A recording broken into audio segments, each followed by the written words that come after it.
보편적 기독교에 관한 얘기를 해 볼까 합니다. 왜냐하면은 기독교 인구가 크리스찬이 아니라 하더라도 세계의 5분의 1, 어쨌든 10분의 1, 서구 역사의 큰 줄기와 내용이 기독교입니다. 그리스, 로마, 어디든 터키, 스페인, 뭐 독일, 영국 마찬가지죠. 유럽의 역사는 그리고 유럽뿐만 아니죠. 뭐 아메리카 대륙도 마찬가지고 소위 선진국이라고 하는 현재 우리 세계에서 선진국이라고 하는 국가들의 역사는 기독교사를 빼고는 얘기하기 어렵습니다. 그래서 크리스찬이든 아니든 기독교에 대한 개념 정리를 하지 않으면 우리가 소위 관념적 세계 혹은 이 사회 보편적 의식의 기준에 보더라도 어떤 자기 나름의 가치 체계, 관점 체계를 이룰 수가 없습니다. 그래서 기독교인, 크리스찬 여부를 떠나서 이건 어떻게든 해결하고 넘어가야 될 개인사다. 때문에 기독교에 관한 얘기는 종교인 이전에 일반인으로서 기독교 신앙이 무엇이며 기독교 사가, 기독교의 어떤 신앙적 교리나 의미들이 우리 개인의 삶 그리고 사회적 삶에 어떤 영향을 미치는가는 한 번쯤 고민해 봐야 될 일이다. 그러면 자, 우리가 동영상을 보더라도 목사님들이나 뭐 어떤 신부님들은 뭐 별로 많지 않나요? 동영상이 굉장히 많이 올라와 있어서 수도 없습니다. 뭐 설교집도 그렇죠. 책도 마찬가지입니다. 이 기독교인 내지는 기독교 지도자들에 의한 기독교에 관한 설명들은 너무나 많다. 이건 뭐 의미가 없는 것이 아니죠. 뭐 다룰 일이 아니죠. 수많은 컨텐츠 중에서 하나를 더하는 것 말고는 별로 큰 의미가 없을 것 같다. 그러면 일반인의 시각으로 봤을 때, 일반 상식의 수준으로 봤을 때 기독교가 어떤 종교이며 어떻게 접근해야 될 것인가에 관한 얘기를 한번 해보도록 합니다. 오늘은 어쩌면 나름대로 기독교에 관한 긍정적인 얘기를 좀 해볼까 합니다. 왜냐하면 거짓과 우상이라는 이 큰 타이틀이 사실은 우상이라는 의미가 같듯이 우리가 믿는 어떤 형태의 종교들이 우상적 성격이 강하다라고 해서 대부분이 그 실상을 파헤치려고 하는 의도에서 시작된 거기 때문에 대부분 그런 쪽으로 진행되어 왔죠. 그래서 가능하면 좀 그 포지티브한 방향으로 한번 생각을 해볼까 합니다. 그것도 보편적 상식적 입장이죠. 자, 믿음이라고 하는 것이요. 우리 아주 용어 정리라고 하죠. 용어 정리는 개념 정리죠. 믿음이라고 하는 것이 뭔가? 믿음은요, 우리가 일반적으로 믿음이라고 할 때, 너 나를 믿어? 믿어. 이 믿음이라는 것은요, 뭐냐면 심리적 상태예요. 심리적 상태. 믿음은 객관적 사실로서 입증되지 않은 것, 과학적으로 입증되지 않는 것, 역사적으로 뚜렷한 근거가 있지 않는 것, 이것에 대한 것을 믿음이라고 합니다. 판사가 판결문을 쓸 때 믿음이라는 단어를 절대 쓰지 않죠. 나는 피고가 죄가 있는 것으로 믿고 판결합니다. 이랬다가는 이 판결문도 아니죠. 그래서 그게 뭐냐면은 믿음이란 단어는 이와 같이 입증되지 않는 사실들에 대한 그 의미 부여죠. 입증되거나 증명될 수 없는 것들에 대한 인정. 그래서 believe는 recognize 혹은 admit하고 좀 틀리다 이게요. 증거 능력이 인정된다고 했을 때는 누가 보더라도 객관적으로 이 사람은 죄가 있거나 누가 보더라도 이러한 결론에 도달할 수밖에 없다는 명백한 그 사실일 경우에는 이게 증거라 그러고 인정한다 그러지 이걸 믿는다고 표현하지 않습니다. 그래서 기본적으로 우리가 하나님을 믿느냐 할 때 믿음이라는 것은 이와 같이 이해를 해야 되죠. 내가 보지 않고 믿느냐 예수가 그렇게 하죠. 도마가 예수가 부활했더니 예수가 나는 부활한 주를 돌아가시기 이전에 주로 인정할 수 없을 뿐이다 그랬더니 그 허리에다가 손을 넣어보고 그러니까 창에 찔린 자국을 확인해보고 난 다음에 도마가 인정한다 그랬더니 보지 않고 믿는 자가 더 복이 있다라고 얘기합니다. 그러니까 도마처럼 확인까지 해서 믿을 때 이것은 우리는 일반적으로 그런 믿음을 원하죠. 근데 보지 않고 그러리라고 생각하고 남들이 그렇게 얘기했으니까. 그래서 믿음이라는 용어 자체가 벌써 뭐냐면은 입증되지 않은 것, 과학적이지 않은 것, 객관적이지 않은 것에 관한 얘기예요. 벌써부터 이제 문제가 조금 생기기 시작하는 거죠. 자, 그래서 이제 믿음이라는 단어를 접근할 때 이와 같은 전제를 가지고 접근해야 된다.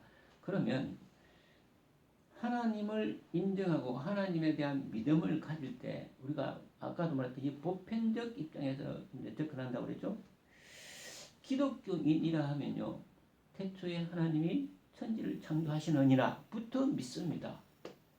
그런데요. 태초에 하나님이 천지를 창조했는지 안 했는지 알 수가 없어요.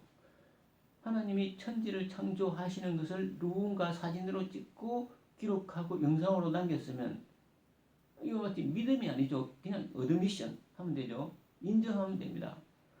그러면 누구나 다 교인이 될 수 있죠. 그런데 하나님이 천지를 창조하실 때는 기록을 남기지도 않았고 누가 보지도 않았고 어떻게 확인해 볼 수 없는 내용이다. 그래서 성경의 맨 첫 구절 창세기 1장 1절에 태초에 하나님이 천지를 창조하셨느니라 이것부터가 벌써 문제가 되는 거죠. 그래서 크리스찬은 이것을 믿고 크리스찬 사람은 이것을 믿지 않는 거죠. 반믿음이 아니죠. 믿음으로 이것을 받아들이지 않는 거죠. 자, 그래서 우선 이렇게 믿음에 관한 것이 용어 정리를 하고 이 얘기를 왜 하느냐 하면은 하나님을 얘기할 때 성경으로 얘기하면요. 그건 일반인들에게 아무 의미가 없어요. 그렇지 않습니까? 성경은 이미 믿는 자들이 읽고 쓰는 글이고 내용이죠. 태초에 하나님이 천지를 창조하시느니라부터 믿지 않는데 성경을 가지고 설득하고 이해시키려 하는 것 자체가 굉장히 무의미하죠. 그러면 우리가 일반인들이 소위 크리스찬이 되기 위해서 하나님이 되기 위해서는 어떤 것을 인정하고 받아들여야 되느냐. 우리가 보편적으로 우리가 믿음이라는 용어를 쓰지 않고 인정한다고 할 때, 받아들인다고 할 때, 그 증거 일반적으로 우리가 인식으로 우리가 이성으로서 이해하고 공감 갖고 수긍하는 것은 어떤 형태를 띄어야 하느냐면은 이와 같이 입증되거나 객관적 사실로서 증거될 수 있어야 되죠. 그런데 기독교는요 이렇게 접근하면요 이게 이제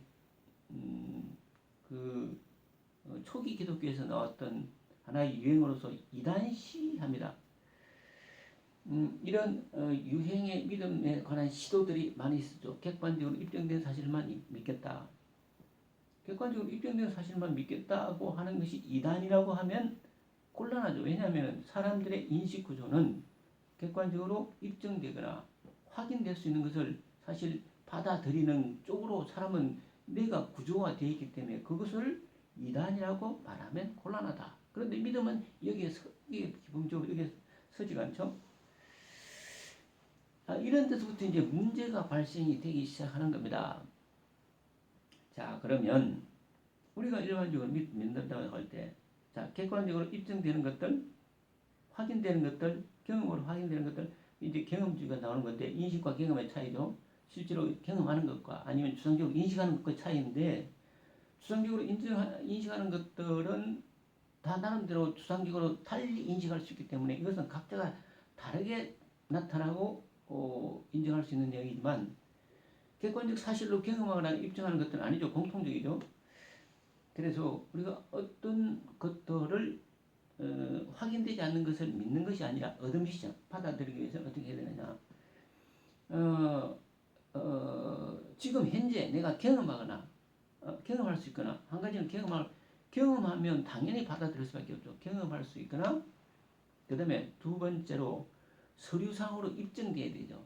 서류상으로 입증돼야 된다. 그래서 이제 성경을 접근할 때 막연한 추상적인 믿음이 아니고 우리가 소위 말해서 인정한다, 레코나이즈 혹은 어드미션한다고 할 때 어떻게 접근할 수 있느냐의 문제. 이렇게만 하면 접근을 해본다는 거죠. 그러면 하나님은 성경 이제 경험할 수 있는 것은 소위 우리가 기독교인이 되어서 경험하는 어떤 경험치들, 이것은 지금도 확인해 볼 수 있는 거죠. 내가 기독교인이 되었어. 기도 중에 하나님을 체험했어. 아니면 우리가 보편적으로 뭡니까? 기독교인들이 방언을 하죠. 방언. 이상한 그냥 얘기를 합니다. 그러면 그 방언을 또 해석하는 사람이 있어요. 이런 것들을, 그러니까 방언을 함으로써 어떤 하나님의 자녀됨이 인정된다는 이런 어떤 논리적 구조도 가능하죠. 왜냐하면 방언이라는 게 아무도 알아들을 수 없는 것이 아니지만 누군가가 알아듣고 해석할 수 있다 그러면 공통 언어가 되겠거든요. 자, 그래서 이런 형태로 직접 경험하거나 하는 것들이죠. 이건 직접 경험이죠. 지금 방언을 하는 사람을 볼 수 있고 그 방언을 해석하는 사람을 해석하는 것을 들을 수 있고, 또 기독교인이 되면요, 본인이 기도하는 것이 아니라 본인이 하고 싶은 기도를 성령이 와서 해주는 경우를 많이 경험을 한다 그래요. 그래서 본인이 기도를 하지만 그 기도를 성령이 와서 대신해 주기 때문에 자기 입술을 자기가 주장하는 것이 아니라 성령이 주장하는 거죠. 이런 것들은 이제 뭐냐면은 하나의 사건으로서, 하나의 팩트로서, 하나의 경험으로서 나타나기 때문에 부정할 수가 없다 하는 거죠. 그래서 이렇게 기독교인이 되어서 어떤 형태로든 성령을 경험하게 되면 이것은 이제 하나의 그 증거가 되는 거죠. 경험이 되고 증거가 되는 거죠.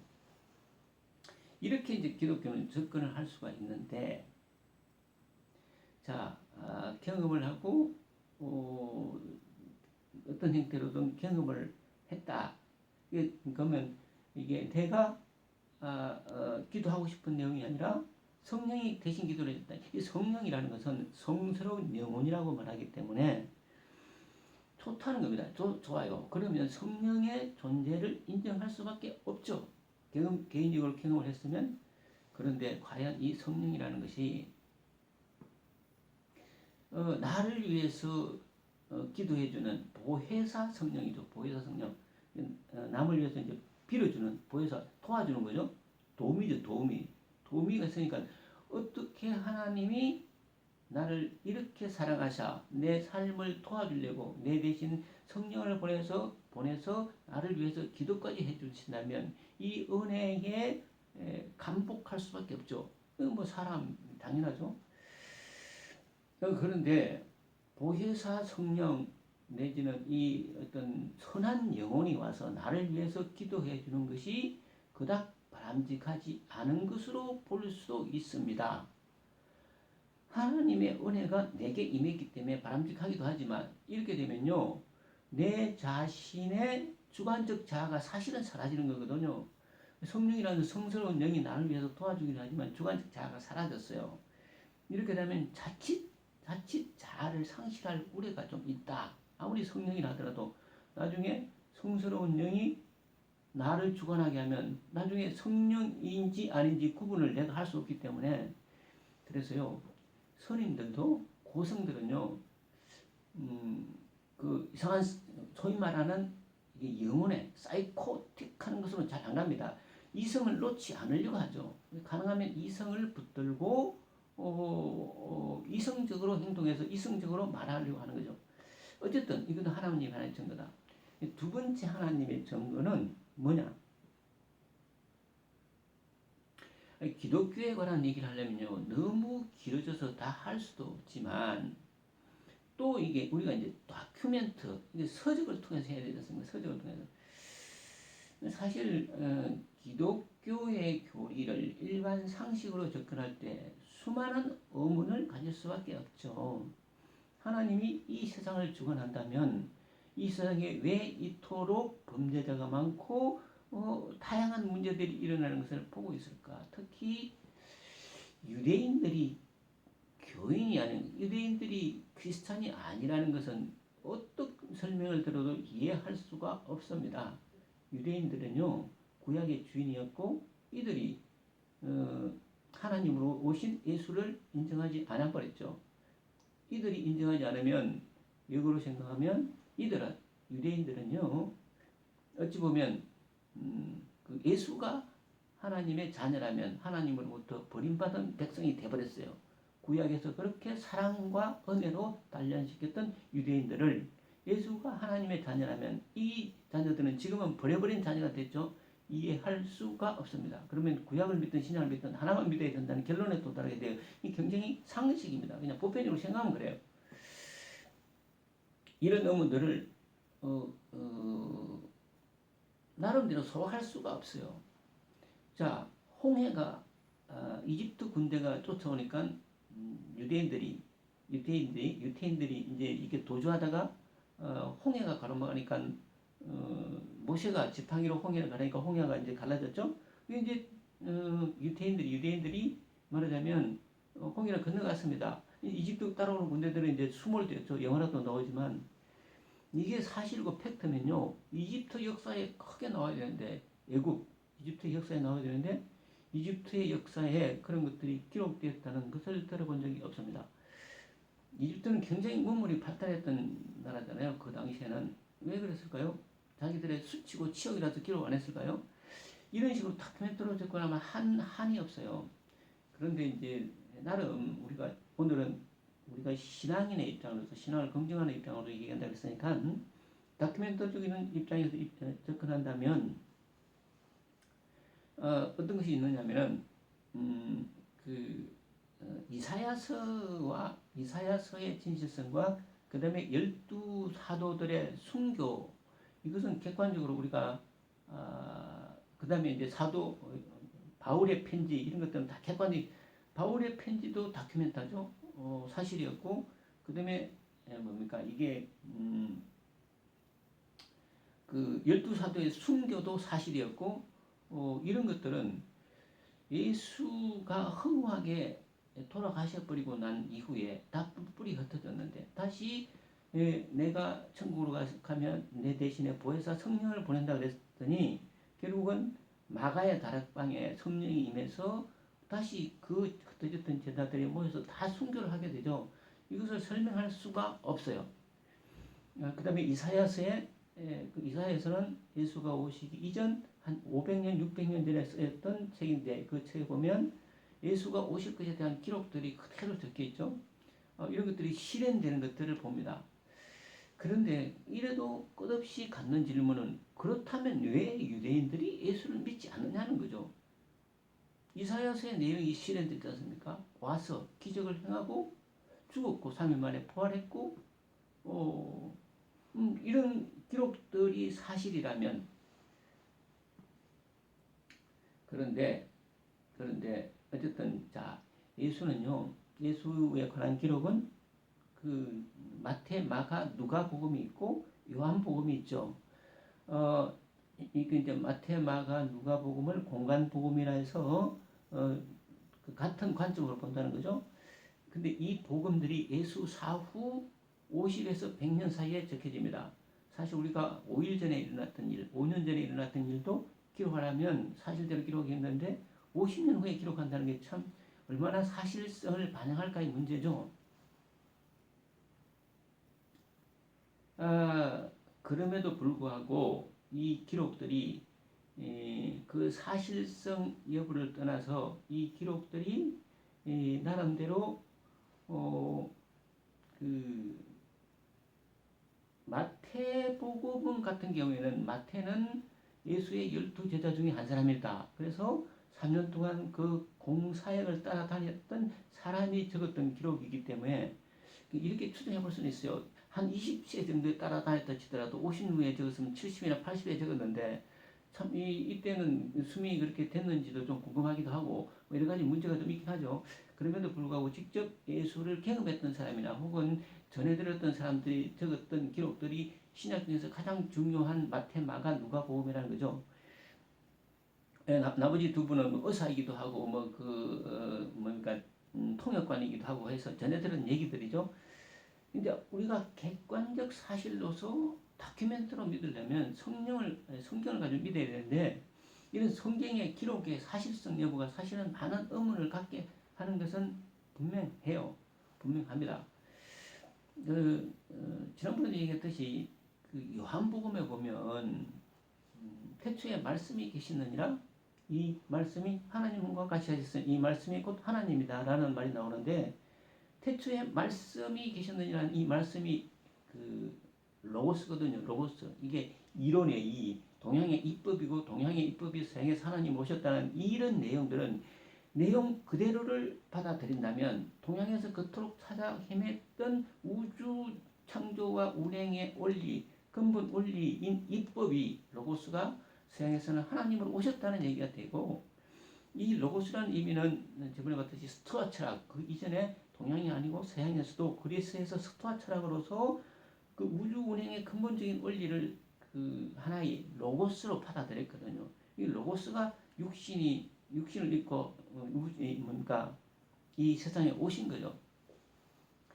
이렇게 볼 수가 있는데 이런 것들은 어쨌든 우리가 이제 오늘은 어떻게 접근을 해봤느냐면은 우리가 믿음이 아니고 어드미션 인정하고 레코나이즈 인식하기 위해서는 사실 객관적 입증이 있어야 되고 증거가 있어야 된다. 그런 것들은 경험치로 나타나거나 아니면 도큐멘트 이게 하나의 문서로서 입증돼야 된다라는 것이고 성경의 내용들은 객관적으로 입증될 수 있는 내용들이 아니기 때문에 사실 믿는 자들의 믿음의 눈으로 봤을 때의 얘기다. 이렇게 이제 분류를 하면 이 정도로 우리가 접근을 할 수 있겠다.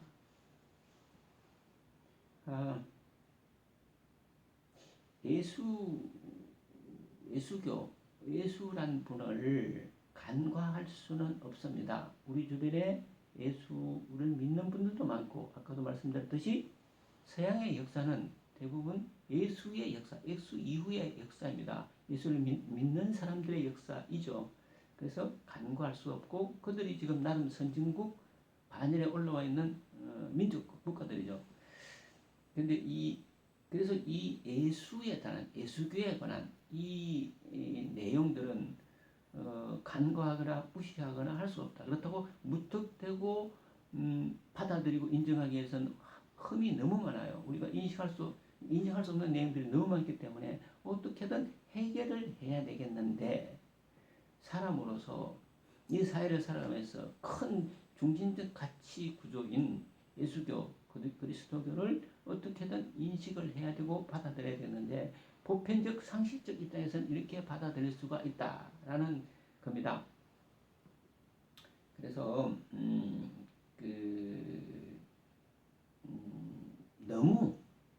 너무 예수교를 인정하지 않는 뭡니까 회교 이슬람이죠. 이슬람도 예수를 인정합니다. 다만 4대 선지자 중 한 사람으로서 인정할 뿐이고 신으로 인정하지 않죠. 유대인들도 마찬가지입니다. 신으로 인정하지 않죠. 그냥 사람의 아들로서 인정합니다. 그럼에도 불구하고 그 세계의 역사는 사실 예수교 기독교의 역사가 될 만큼 큰 주류를 이루어 왔다는 거죠. 미국의 대통령도 대통령 취임 선서하면서 성경에 손을 얹고 선서를 합니다. 뭐 대부분 이렇게 돼 있죠. 그런데도 이 예수를 인정하지 않는 유대인들이 또 미국의 주류가 되어 있기도 하죠. 이런 것들을 우리가 종합적으로 고려를 해야 되겠다는 겁니다. 무조건 믿는 예수가 아니라 한번 따져보고 믿는 예수. 그래서 이제 어떻게 나름대로 개인적으로는 결론을 내릴 수 있는가? 이거는 순전히 개인적인 결론이기 때문에 절대로 동조를 강요하거나 하는 것이 아니죠. 예수라는 분이 분명히 세상에 오셨고 그분이 어떤 형태로든 나름대로 특이하게 살다 가신 분이 맞겠죠. 그리고 우리가 이 교인들이 경험하는 이 경험치들, 소위 간증이라든지 아니면 성령의 관여하심이라든지 하는 것들도 우리가 부인할 수가 없습니다. 다 나타나고 있는 현상들이죠. 그리고 그때 당시에도 지금처럼 내가 구원자라고 나타나는 이상한 인간들이 굉장히 많았다 그래요. 그렇지만 그리고 이제 예수의 부활이라든지 하는 기록들에 관한 것들도 사실 부활을 했느냐의 문제, 사실 갈릴리 호수에서 무리를 걸었느냐의 문제, 이런 기적과 이적에 대한 수많은 의문들이 사실은 제기되고, 만일 그런 사실들이 실제 일어났던 사건이라면 왜 지금 일어나지 않느냐라는 문제도 충분히 우리가 제기할 수 있는 문제들이죠. 그럼에도 불구하고 예수라는 분이 오셨고 보혜사 성령이 성령을 보내서 지금도 인류 사이에 어떤 형태로든 관여를 하고 그런 분의 관여가 없었다면 이 서구의 역사, 세계의 역사가 이렇게 흘러가기는 상당히 어려웠을 것이다. 특히 사도 바울이 성령을 체험하고 사도 바울이 적었던 편지들은 나름대로 신빙성이 굉장히 높기 때문에 이런 것들은 부정할 수가 없죠. 그래서 100% 받아들이지는 못한다 하더라도 상당 부분을 받아들여야 되고 인식해야 되지 않겠는가라는 겁니다. 있는 대로 다 믿다 보면요, 아까 말했듯이 유대인들이 예수를 믿지 않는 것도 도저히 이해할 수가 없기 때문에 우리가 믿어지는 한도 내에서 인정하고 레코나이즈 해야 되겠죠. 이렇게 정리를 하면 될 것 같다. 그래서 정말로 이 무주의 신비, 이 믿음의 영역, 신의 영역은 너무도 큰데 큰 믿음의 영역, 신의 영역, 절대적인 원칙의 영역 중에서 극히 일부에 대해서 이제 예수가 와서 설명하고 행동하고 보여준 그래서 하나의 큰 또 하나의 믿음의 좌표가 되지 않겠는가. 예수가 죄를 짓지 마라 그랬지 죄를 지으라고 하지는 않았거든요. 어찌되었건 다만 그 이후에 인간들이 기록의 내용들이 얼마만큼 그때 사실을 그대로 반영하고 있는 것은 아까도 봤듯이 사후에 50년, 100년에 적은 것들이 아무리 구전을 철저했다 치면 얼마만큼 사실을 반영하고 있다는 문제들을 감안할 때 다소 우리가 이해하고 다소 요약해서 받아들여야 되지 않겠는가라는 겁니다. 그래서 예수를 부정할 수는 없고 예수를 부정해서 그닥 현실을 이해할 수는 없지만 이와 같이 수용을 하되 나름대로 수용을 하는 이런 어떤 나름의 지식이 필요하지 않을까라는 생각을 해봅니다. 그렇다고 해서 나의 주관을 잃는 것은 굵직하겠다. 나의 나됨, 나의 주인됨 이런 것들을 잃어버린 것은 옳지 않겠다. 그러나 하나의 사랑으로 오신 분이 어찌되었건 인류를 위해서 희생이 되었고 물론 인류를 위해서 희생이 되었는지 그 이후에 역사적 사건에 대해서 많은 의문들이 제기를 되지만 그럼에도 불구하고 그 이후에 나타난 사건들과 일련의 사태를 봤을 때 선의지로 행동하고 선의지로 이끌어갔던 이 사건들이 우리 삶에서 큰 의미로 받아들여서 수용하고 이해하고 공조하는 것도 그렇게 나쁘지는 않겠다. 다만 나의 주체성을 잃지 않는 한도 내에서 이렇게 정리를 하면 어떨까 싶습니다. 감사합니다.